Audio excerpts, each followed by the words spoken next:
Hello, mathematicians. Today we're going to be learning about integers, more specifically comparing integers with absolute value. To get us started, let's first go over equality and inequality symbols and some examples. Here we have an equal to symbol, and what it does is it compares two values that are exactly the same. So here we have 8 is equal to 8. They are equivalent because they are the same. Next, we have our greater than symbol, and this symbol means that the first value is greater than the second value. So the first value is bigger than the second, and in this case, we have 9 is greater than 3. Finally, we have our less than symbol, which means that our first value is less than our second, or smaller than. And in this example, we have 5 is less than 7. So let's go ahead and get started. So we're going to use either an inequality or equality symbol to compare these two values. Here we have the absolute value of -3 and 2. Before we get started, let's talk about the absolute value of -3.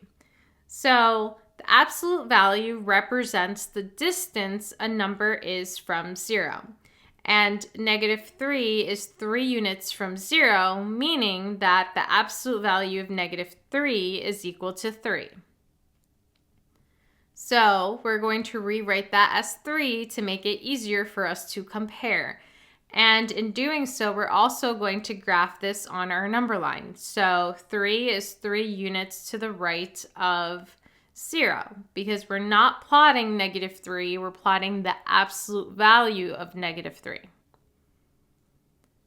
Then we're going to go ahead and plot 2. Now we're going to compare. Remember that as we go to the left, our numbers get smaller, and as we go to the right, our numbers get bigger. And 3 is more to the right compared to 2, which means that 3 is greater than 2.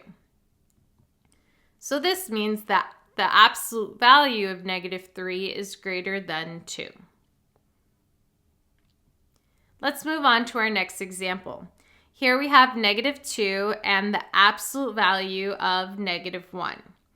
So we're going to go ahead and plot -2, which is 2 units to the left of 0 because it is negative. Before we plot the absolute value of -1, let's go ahead and talk about it. So absolute value means the distance a number is from 0. And -1 is 1 unit from 0, meaning that the absolute value of -1 is equal to 1.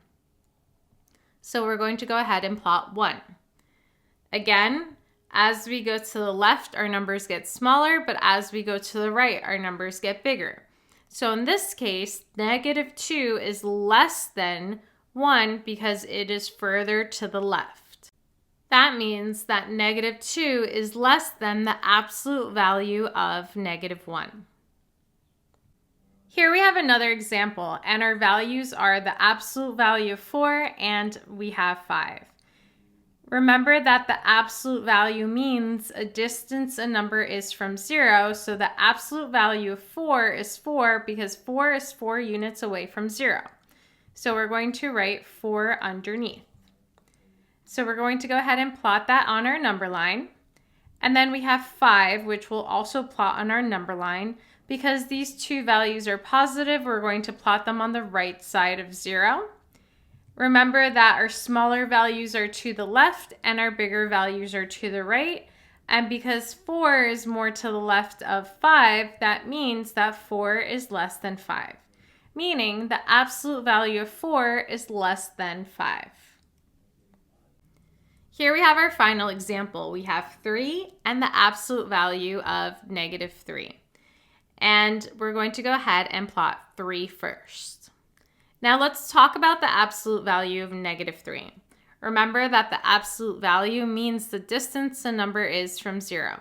And the distance -3 is from 0 is 3 units because -3 is 3 spaces away from 0. So that means that the absolute value of -3 is equal to 3. So now we have 3 and 3, and they're both plotted on the exact same spot, which means that 3 is equal to 3. And it doesn't matter if we go to the left or to the right because they are on the exact same spot. This means that 3 is equal to the absolute value of negative 3.